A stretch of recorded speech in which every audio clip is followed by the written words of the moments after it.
one of the great minds that I wanted to speak to on this week's episode of the show, our good friend Mike Dolce, who is joining us right now via the magic of Skype. One of the great things about Mike Dolce is that he always has impeccable internet connection. It's like he's sitting here staring me right in the face. Mike, how are you? I'm great, Ariel. Only the best for you in the MMA hour. Thank you. Okay. I know you probably weren't expecting this question, but let me just ask it right off the top because I want to get the temperature of everyone in this community. You hear the news about the UFC sold this morning. Your reaction? Awesome. I love it. I'm an entrepreneur. I'm a businessman, so I understand the investment. Great job to Lorenzo Frankfurtita, Dana White, and everyone involved. Every athlete who's been a one-off, all the way through to the George St. Pierre's and the Ronda Rouseys, and yourself, and hopefully my team over here that we've all played just a little part. It's an amazing accolade, I think, for everyone who's dedicated their life to the dream of mixed martial arts. And here we are having our own little part in the largest sale of a sports organization in the world. Fair enough, though. Your bank account, my bank account, not getting bigger. That's just the truth of the situation. Are you surprised at the number, $4 billion for this organization? No, I like Stan. I have some financial background, and I certainly understand the numbers. I think they got a great number for what their net was, but at the same time, you look at their level of growth and what they have as far as assets. I think it's a fair number. Now, unfortunately, I was outbid. I had about $4 I could contribute. But I think it's awesome.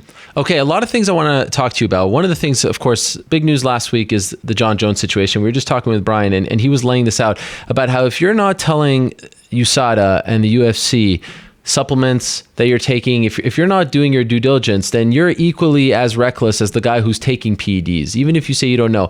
How is this affecting the world that you're living in right now? What you do as a coach, as a nutritionist, as a trainer, when you have these guys taking these supplements, maybe not telling you, and it could then reflect, how has your life changed since USADA got involved with the sport? I love USADA. The only, area that I'll always be firm on is I have a disagreement with their IV replenishment. I think that should be governed by medical doctors after an evaluation and a review. But that's a whole nother conversation. Well, so speak to that just for a second. Why do you feel strongly about that now as this thing has evolved?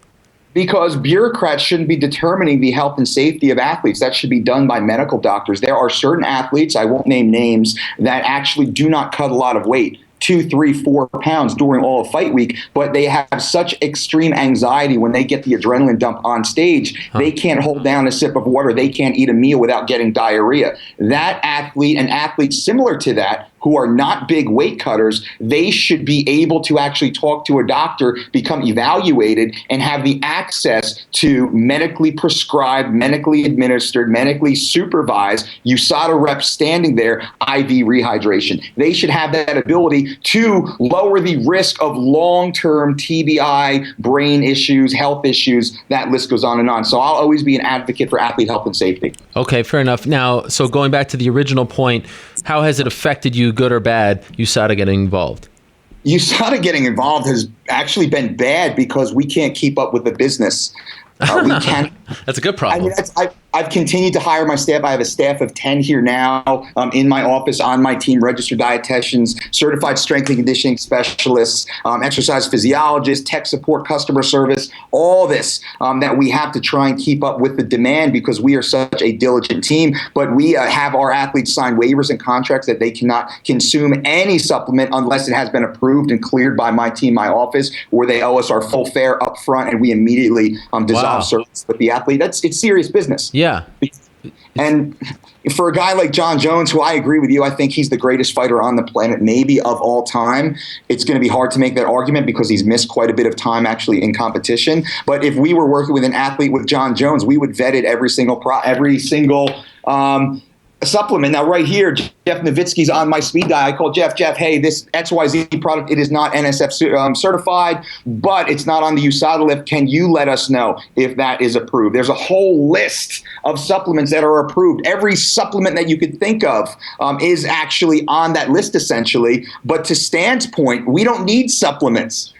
You should be getting all your nutrition through food, through proper lifestyles, through periodization, through intelligent training, through rest management, through stress mediation. That's the way you can perform optimally. So if a fighter takes supplements without you knowing, I mean, this is, you know, to be selfish, this is bad for your business, bad for your reputation, right? Terrible. How easy is it? Is it just as easy as calling Jeff Nowitzki and saying, hey, can you look this up? Like, is it that easy to figure out if, really?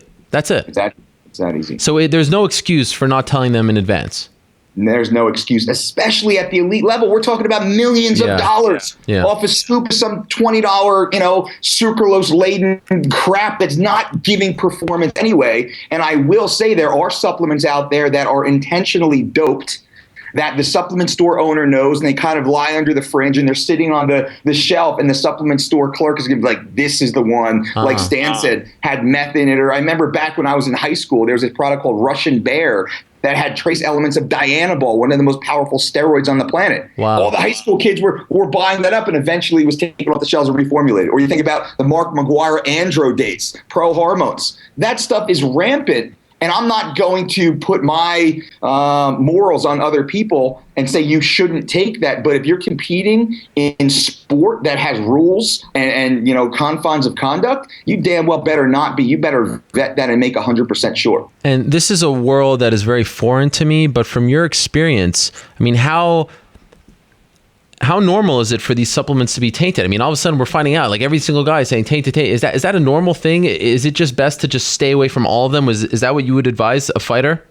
Absolutely. It is. I would advise all fighters to stay away from all supplements. What we do with our athletes, all of our athletes, they have to, of course, sign the waiver, and then they have to go to their doctor and they have to get a complete blood panel done. They have to forward the blood panel to us, to my team, and we go through a list of deficiencies. We look at what their hormone levels are. We look at what their electrolyte levels are. We look at, what their, vitamin D would be, or what their B levels are, or what their zinc is. We would look at all these levels and say, you're a little bit iron deficient. So we're going to tweak your nutrition first and foremost to see if we can fill that in, and then determine whether or not there's some sort of medical condition or metabolic issue, or sometimes it's due to geographic region. You're living in the Pacific Northwest, hard to get that vitamin D, possibly difficult to get enough through diet alone. Then we may go to the USADA website and look at the list of USADA-approved supplements and say, here's a vitamin D3 supplement that you should actually be using.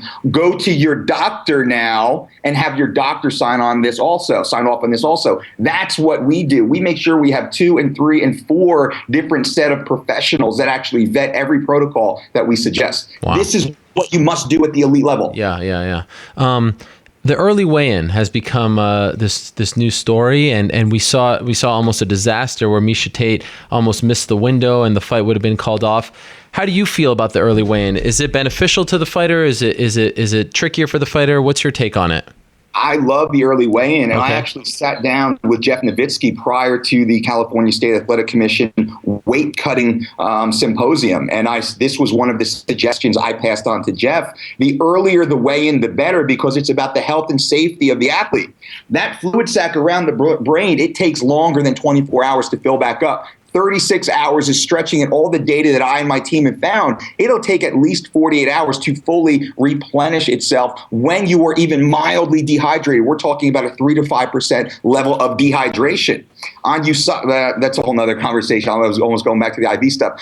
The IV makes that easier to replenish, but it's not mandatory for a healthy athlete. They need more time. They need a larger window. So I love this idea. Now, we look at my athletes, me, but, and people kind of bag me on this. I saw the tweets, but it's true. The athletes my team works with are typically on weight the night before, so they can be fed dinner before they go to bed.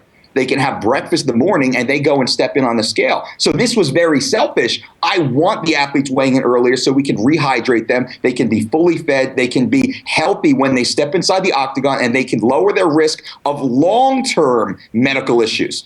It's not about winning or losing that fight per se. It's about holding your grandkids 20, 30 years from now. That's really what my team is after. And I love the fact that the UFC and all these commissions now are falling in line. So unanimously, it's just been a bunch of praise for the early weigh-in. Although it was interesting, I was talking to Will Brooks after his fight on Friday. He was successful in his UFC debut, and he said that it kind of caught him off guard. He actually put on too much, and he wasn't managing his weight well. And now I don't want to have you speak about him because you weren't there, and it's not fair to him. But I know not every fighter can afford someone like yourself, or they're coming up. It's a luxury in some degrees. But do you kind of wish at some point, and do you think it's necessary that the UFC in some way, shape, or form helps provide these guys with that information on what to do, now with the early weigh-in, how to rehydrate? I know they give them a little pack of food and things like that, but is that enough at this point? Like, should more be done for the fighters who can't afford someone like you? Should they put you on retainer? I don't know. I'm just kind of spitballing here, but do you get what I'm saying? Let me kind of be clear, because lots of false headlines have come out about what our rates are. We charge 5%. 5% of the athlete's purse, win or lose, doesn't matter, is what we charge. And that comes for 52 weeks of year-round service by one of the most comprehensive professional teams on the planet. And Thiago Alves didn't fight for 21 months. Guess what? He had access to myself and my team every single day of those 2 years or so that he was off. And then when he eventually fought, it was 5%. Wow. As a business, you could say we lose thousands and tens of thousands of dollars. A kid like Mirsad Bektik, who's fighting for 10 and 10, 12 and 12, 3 times a year. Come on now. He's having access to dietitians that are making $85K a year in my office. So I could go on and on about what the true value is. I ask the professional athletes out there, is that minimal, that single digit minimal percentage, is that enough to compete at the elite level? If you miss weight, you lose 20% right out of the gate. You don't perform and you don't move forward in your career to bigger, better fights, bigger paydays. I like to say we add zeros to the back of our athletes' paychecks because our athletes have a very, very, very high win percentage ratio, which means they get to the next bigger 4-fight deal and the next bigger 4-fight deal. Most of our athletes fight at the top of the card because they're healthy year round. Weight cutting starts 52 weeks before the event. So to answer your question, I wanted to give more context because there's a lot of misinformation about that. Yeah. That still small percentage allows you the access to the most credible team, I believe, on the planet that has a specialty inside athletics and weight class dominated athletics, of course. That's what they have access to. So to gain too much weight, who's conducting your weight cut? Not a team of professionals, not a team of experts. That's the problem. Too many of these athletes, and Will's probably making a good piece of change. And he's a super athlete. I really like Will. It's not about Will. Sure. But athletes like them, and I know Misha had trouble, and Johnny had trouble, and Kelvin had trouble. All these elite athletes that are making 6 and 7 figures, they're having problems making weight. Come on now. Does this happen in the NFL, the NBA, the MLB, the NHL, the Premier League in soccer? Heck no, because they have the best professionals behind them, knowing these athletes are multi-million-dollar entities within themselves, and they should have the management teams subordinate to them that are working for them. And that's what my team does. I saw via your social media that you held some kind of seminar in Vegas this week. What was that all about? What was going on there? So now we have what's called the Dolce Diet Certification and Nutrition Conference. We are an approved continuing education provider by the NSCA, the National Strength and Conditioning Association, by NASM, by the AFAA, by 3 of the largest accrediting bodies in fitness. We are a continuing education provider for them, for their coaches, because of the curriculum that we have, the scientific evidence-based curriculum to teach this next generation of coaches. We have medical doctors actually sit in and get certified in our system. We have certified personal trainers. We have CSCS, NSCA, CSCSs all sit in. So the highest level of degrees are coming into our nutrition conferences to understand the true confines of nutrition and dietetics, what the scope of practice is, because if you're not a registered dietitian, it's illegal for you to prescribe nutrition medical therapy. Now, a lot of these guys and girls running around the industry preying upon these athletes, they take a 3-hour or a 3-day course. And they say, well, I can write meal plans. Those that come through our conference, we make it very clear, you cannot write meal plans. You can educate, you can administer. Our team of registered dietitians do all the prescription of nutrition. And that's one of the aspects that differentiates some of those professionals that come to us and what we're able to actually support through science, but also following all legal criteria, all insurances. We actually have all of that covered. So that's what we're doing. And it was cool to see you out there. Eating very clean, by the way. Good for you. Yeah, thank you. I got to ask you about Ronda Rousey, perhaps your most famous client.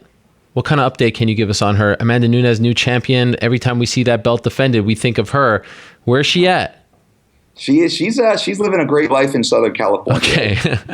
I think that's my answer. And to be fair, I would never disclose athletes or clients' personal information. I love Ronda. I think she's truly one of the greats of all time. She's a legend in MMA, a pioneer, and whatever her choice will be moving forward, I support 100%. And I have no further information. Truly, as I sit here right now, I don't know what her next move will be, but I'm going to clap and support it. Do you think she fights again, though?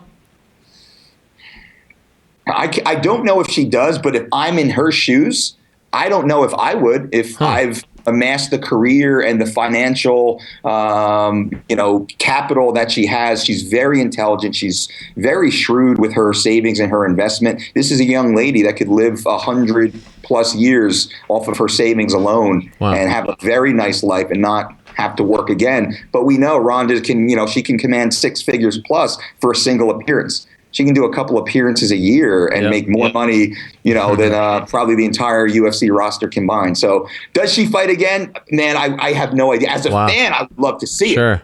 No, that venue is electric when Ronda Rousey comes walking out. But as a friend, whatever she decides, I support. Wow, don't tell that to the new owners that she, you want to buy that thing to get Ronda Rousey on board. You mentioned Thiago Alves. News came out that he's going down to 155. This is a guy who had trouble making 170. Ally Quinta tweeting this weekend that he's fighting him at MSG. What can you tell us about that move? How are you going to get that done? So it's through science. It's through the amazing team that I have here that works, as a part of the Dolce Diet in our larger corporation. We take a very scientific approach. So Thiago Alves every 6 weeks gives us a complete blood panel. Every 6 weeks he gets into a DEXA scan, which has a complete analysis of his skeletal muscle mass, of his bone density, of his visceral and subcutaneous body fat. We know where every ounce, extracellular water, we know where every ounce of Thiago Alves' body mass actually lies. And every 6 weeks, we complete and update prescribed nutrition programs to slowly and methodically, in a healthy manner, bring his body weight down. As you may or may not know, Thiago Alves has been on weight the night before weigh-ins for his last 3 fights since that injury he had a few years ago. Now, this is a guy that was, one of the worst weight cutters in the world. Fortunately, we came in 2010 and through that alignment has never had a problem making weight again. And moving forward now, he's in the position to actually fight at 155 pounds and I believe win the lightweight world title, making him an immediate UFC Hall of Fame member and a legend. Now, to see and all of it goes to Thiago and the hard work. My team just supports that. Thiago definitely, he puts the work in and he makes it happen. He has big goals, big dreams. This is a young man that's just in his early 30s. Yeah. We've been watching him fight since he was a kid. And, I'm happy. And we always said part of the plan was Thiago by 34, 35 years old to have the UFC world title, defend it a few times, and then move on to the big money fights into his late 30s. That was part of our plan in 2010 when we came up with it. And, I love the fact that that's what we do here as a team. We come up with a overall periodization approach, not just for this next fight, not just fight week, but the entire course of an athlete's career. And then we start to drop these little milestones as we go. Great stuff as always, Mike. Love the insight. Thank you so much for breaking it down for us. Continued success to you and the team, and great seeing you out there in Las Vegas. Thank you. Always a pleasure, Ariel. Thank you so much, and a big fan of the MMA Hour. Oh, thank you so much. There he is, Mike Dolce. What a brilliant mind. He has some tremendous insight into everything going on in the world of mixed martial arts. Always great to catch up with him.